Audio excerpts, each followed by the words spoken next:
Hi, my name is Andy, and I'm 15 years old. Let me ask you a question. Do you love your siblings?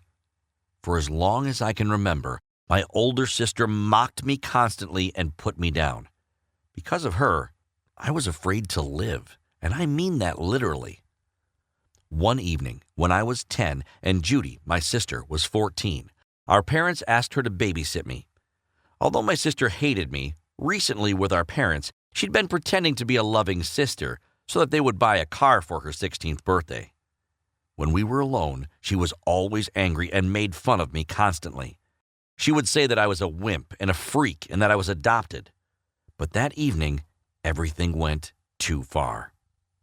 As soon as my parents went away, Greg, Judy's boyfriend, came over. He was 17 and he was as nasty as my sister. Greg always called me a dweeb, making fun of my height and lack of muscles. When he and Judy got bored, they would force me to box with him or try to lift heavy dumbbells. I loved to draw comics and wanted only one thing, to be left alone. When Greg came over that night, they sat me down with them and put on a horror movie. In the film, monsters crawled out of people through their belly button and ripped them in half. I was terrified, but I was forced to sit and watch the awful film. Judy, seeing I was upset, laughed and grabbed my belly button. I have an outie belly button, and my sister told me that a monster, like from the film we were watching, lived in me. She claimed that she had seen a larva creep into my ear when I was younger, and soon a monster would burst out of my belly button and rip me apart. I couldn't sleep for a long time that night, and so I drew the monsters from the movie until I dozed off. In the morning, I woke up. Looking down, I saw blood. Red blood. It was like I had drawn last night. I lifted my pajama top, and there was blood around my belly button. I froze. I looked, and beneath the blood, there was something black. Just like the movie. I screamed so loud that all our neighbors heard me, and my mom came running into my room.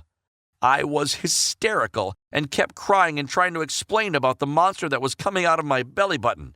I tried to tell my mom that I was going to die as soon as the thing burst out of me, and maybe I was adopted.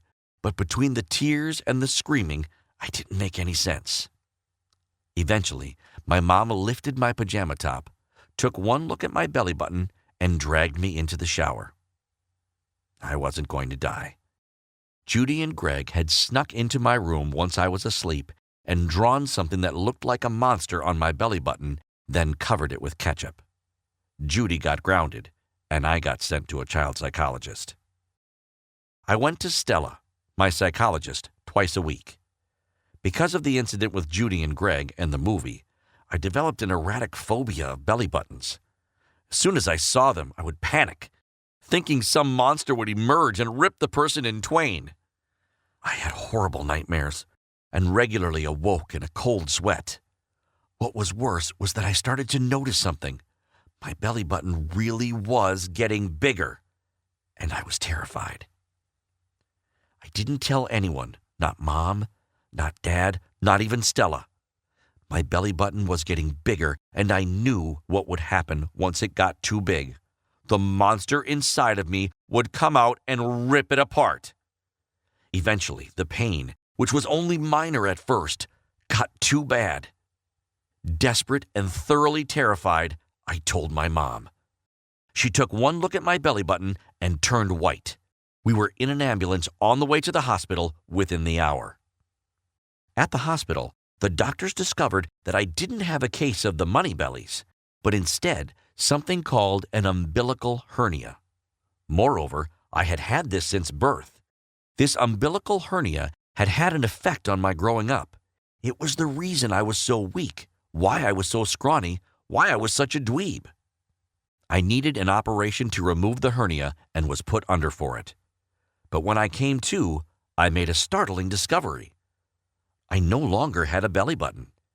It had been removed alongside my hernia. The thing I was most afraid of was gone. But despite this, I still had nightmares and still felt uneasy about the whole thing.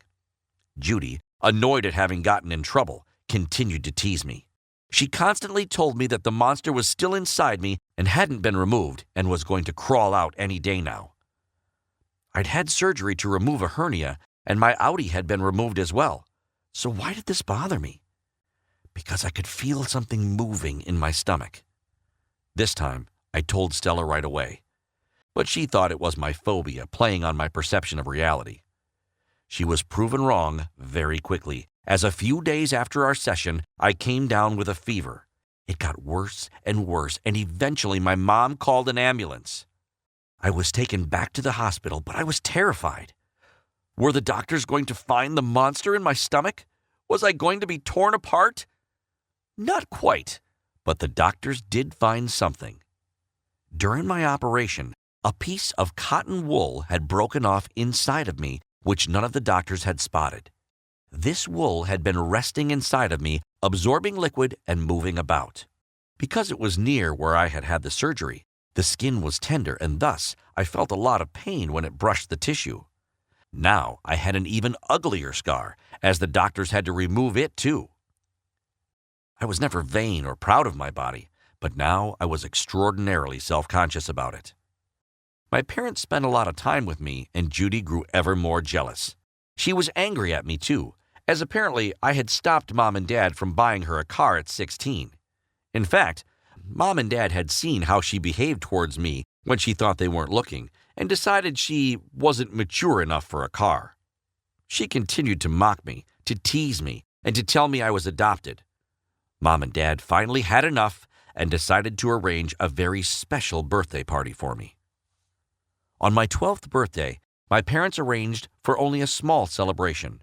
No friends, no relative, just me, Mom, Dad, and Judy. Mom and Dad told us they had something to tell me, and Dad showed me an old piece of paper. It was an adoption certificate. Judy had been right all along. I was adopted. I had been adopted when I was a few months old, Mom told me. They showered me in kind words and told me how much they loved me, whilst Judy stood there, her face full of malice and glee. That was until Dad presented a second old piece of paper. Judy, we adopted you too. You and Andrew are biological siblings. We love you both equally. The truth was, our parents couldn't have children. They had decided to adopt a baby from an orphanage, that is, me. But they learned that I had an older sister and didn't want to separate us, so they took us both in. Our biological parents had died in a car accident 3 months after my birth. For so many years, we had thought each other different and weird and had vied with each other for our parents' love, when in fact, we were the same. 2 orphan children adopted by parents who loved us both equally. I struggled with my phobia for years. I sometimes thought that I would never get past it. But a few days after my birthday, it just vanished. I don't know how to explain it. It just stopped being a problem. Judy changed too. Since learning that we were both adopted, we get on better. She is more supportive and nice, and I try to help her any way I can. Do you remember I used to draw cartoons? Well, I still do, except now I get paid for it. I developed my love for comics and monsters into a job as a freelance artist and illustrator. I draw monsters for a living. And my belly button? Well, let's just say I make far scarier monsters now. This is what happens in life. Our greatest fears can develop into our greatest triumphs, and almost enemies become our dearest friends. Is there anything that you're terrified of? Share it with us in the comments below, and remember to like and subscribe to our channel.